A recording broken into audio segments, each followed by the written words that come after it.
이것도 모르고 사업한다고? 예비창업자 사장님, 막 창업한 사장님, 그리고 사업을 오래 하신 사장님, 안녕하세요. 기업 꿀정보TV 김 소장입니다. 사업에는 고수 사장님도 계시고 하수 사장님도 계십니다. 사장님을 만나보면 열심히 일 안 하는 사장님 단 한 분도 본 적이 없습니다. 직원보다 제일 먼저 출근하고 제일 늦게 퇴근하고 밥도 제때 못 드시고 거래처에서 긴급 납품이 들어오면 직접 트럭 몰고 나가시고 휴일도 없고 휴가로 공장에 쉬는데도 회사에 나오시고 불량 생기면 거래처 가서 욕먹고 그렇습니다. 이렇게 열심히 사장님들은 일만 하고 계십니다. 그런데 일만 열심히 하면 다인 줄 아시는 사장님이 너무너무 많습니다. 과연 그럴까요? 오늘은 아는 사람만 아는 고수 사장님의 3가지 노하우를 공개합니다. 첫째, 매출액 2억 원 상당액을 그냥 드리는 비밀입니다. 연 매출액이 20억 원인 회사를 운영하는 사장님이 계세요. 제조업으로 직원은 10명 조금 넘어요. 열심히 상품도 생산하고 신제품도 나름 개발하고 근데 날기를 가련다 하면서 회사의 스펙은 하나도 없어요. 개인도 스펙 쌓으려고 무지 노력하는데 회사도 마찬가지로 스펙이라는 게 있어요. 국가에서 기업에게 인증해주는 국가 인증인 국가 라이센스라고 이해하면 됩니다. 그런데 이 사장님 평소에는 안 그러시다가 세금 낼 때만 되면 세금 많다고 기장세무사를 달달 볶으시는 거예요. 이거 안 됩니다. 세무사가 세금 줄여주는 거 아닙니다. 그 비밀이 뭘까요? 국가인증 중에서 기업부설연구소 설립 인증을 받은 기업은 연구원 직원의 연간 총급여의 27.5%에 해당하는 금액을 법인세나 종합소득세 확정세액에서 빼줍니다. 우리나라 법에서 그렇게 하라고 했습니다. 조세제한특례법, 즉 조특법이라는 것이 있습니다. 이 회사 최종 납부할 세금이 5천만 원이었습니다. 연구원 2명이라면 1명당 연간 급여가 4천만 원이겠죠. 계산의 편의상 잡았어요. 2사람이니까 8천만 원이겠죠. 이 8천만 원에서 27.5%는 2,200만 원이죠. 이 회사의 최종 납부 세금이 5천만 원이라고 했습니다. 그런데 세금 공제액 2,200만 원을 빼고 나니까 세금은 3,300만 원으로 줄어들었죠. 이 8천만 원에서 27.5%는 2,200만 원이죠. 이 회사의 최종 납부 세금이 5천만 원에서 세금 공제액 2,200만 원을 빼고 나니까 세금은 2,800만 원으로 줄어들었죠. 감면받은 세금은 현금인데 이익이잖아요. 현금 이익 2,200만 원을 만일 매출액으로 따지면 얼마일까요? 제조업이라면 2억 원은 되겠고요. 도소매 유통업이라면 얼마일까요?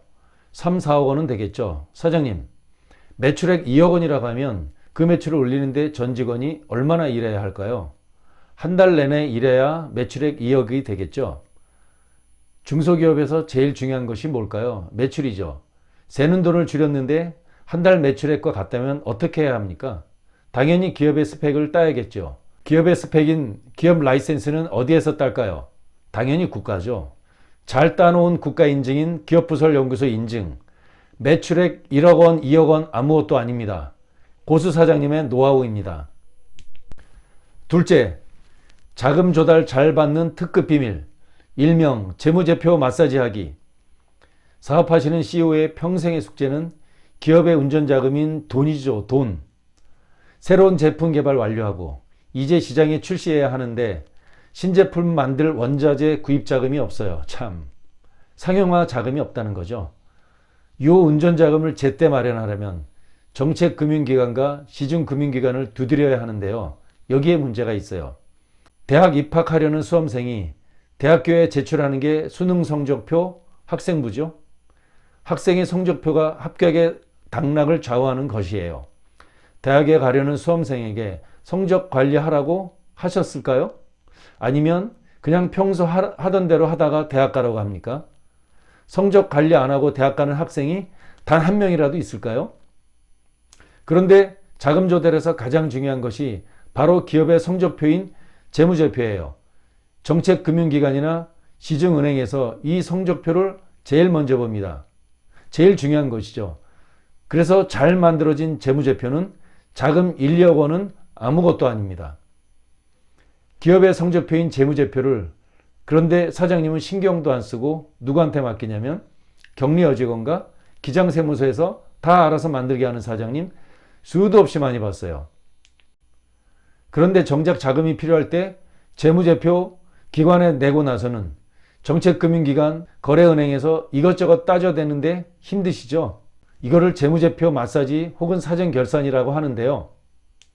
사장님, 맞선 보거나 소개팅 나가는데 화장도 안 하고 나가는 여자 있어요? 작업복 입고 나가는 남자 있어요? 똑같은 거예요. 기업의 성적표인 재무제표 잘 만드는 노하우, 전문 용어로는 재무제표 마사지라고 합니다. 요거는 따로 준비할 예정입니다. 셋째, 땅을 사도 공장을 지어도 누구는 세금을 왕창 줄이는 특급 노하우. 안양에서 제조업체 잘 운영하셔서 돈 좀 벌어 수도권 군포시에 땅도 사고 공장까지 지어서 매우 뿌듯해하고 계신 사장님이 있었어요. 한턱 내신다고 지인 사장님과 함께 초청을 받아서 저녁 식사를 했는데요. 자랑과 축하 자리겠죠. 땅값에 공장 신축에 20억 원 들었답니다. 물론 대출 끼고요. 취득세가 4%인데 수도권은 중과세라 8%인 1억 6천만 원을 냈답니다. 이미 상황은 끝 종료됐습니다. 고수 사장님의 노하우 방출합니다. 이런 경우 고수 사장님은 새로운 아이템으로 회사를 별도로 창업하고 창업 벤처 인증을 받은 후 20억 원짜리 공장을 산 경우에 이 경우 세금은 얼마일까요? 창업 벤처 기업에 대해서는 국가에서 조세 제한 특례법이라고 하는데요. 일명 조특법. 여기에서 취득세 75%를 감면해 줍니다. 깎아주는 금액 계산해 볼까요? 수도권 중과취득세 1억 6천만 원에서 금액 1억 2천만 원 깎아줘서 취득세는 단돈 4천만 원만 내면 되는 것입니다. 1억 2천만 원 돌려줘 해도 소용이 없죠. 국가가 그렇게 하라고 법을 만들어줬는데 모르고 하신 거죠. 이미 되돌릴 수 없어요. 이런 일은 격리여직원, 기장세무사한테 맡길 수 있는 일이 아닙니다. 오늘은 고수 사장님의 사업 노하우, 사업 비밀 딱 3가지만 공개했습니다. 오늘은 여기까지. 감사합니다.